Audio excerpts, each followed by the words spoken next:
میریم به سمت مرداب دریوک.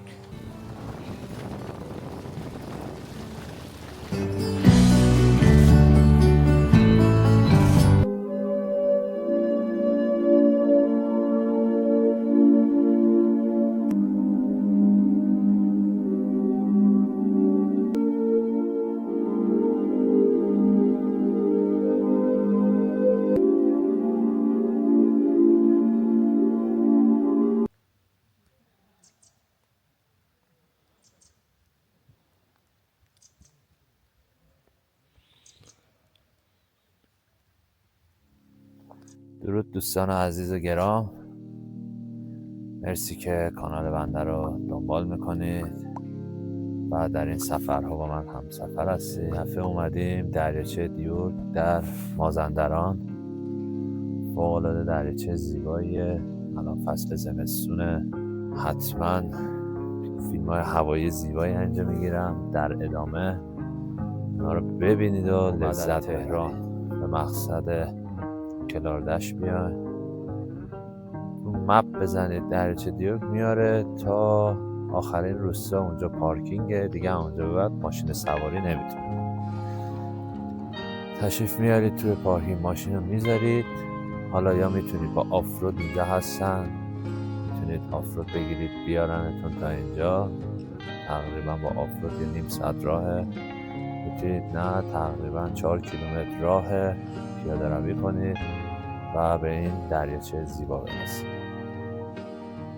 امیدوارم که در ادامه با ما همراه باشید و لذت ببرید. نظرات و پیشنهاداتم فراموش نشه، برام کامنت کنید. اگر لوکیشن خاصی مد نظرتونه برام زیر کامنت کنید. ایران ما زیباست و این زیبایی جاودانه میمونه.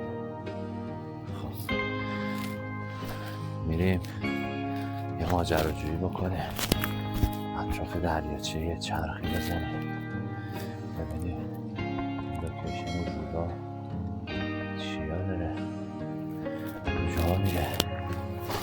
اینجا گل و برفه،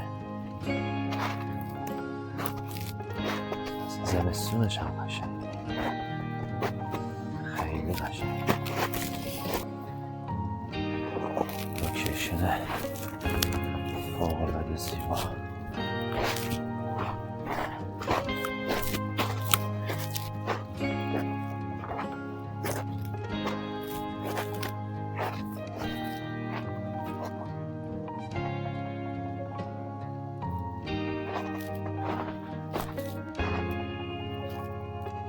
در ادامه همراه باشید، بریم اونور دریاچه.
سرچشمه این برکه زیباست، از اینجا آب میره و داخل برکه پشت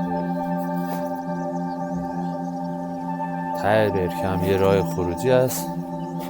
همینقدر آب که میاد از همون برم همینقدر میاد. حالا این اطراف چشمه هم شاید داشته باشه، یه تو زمستون یه ذره سخت پیدا کردن.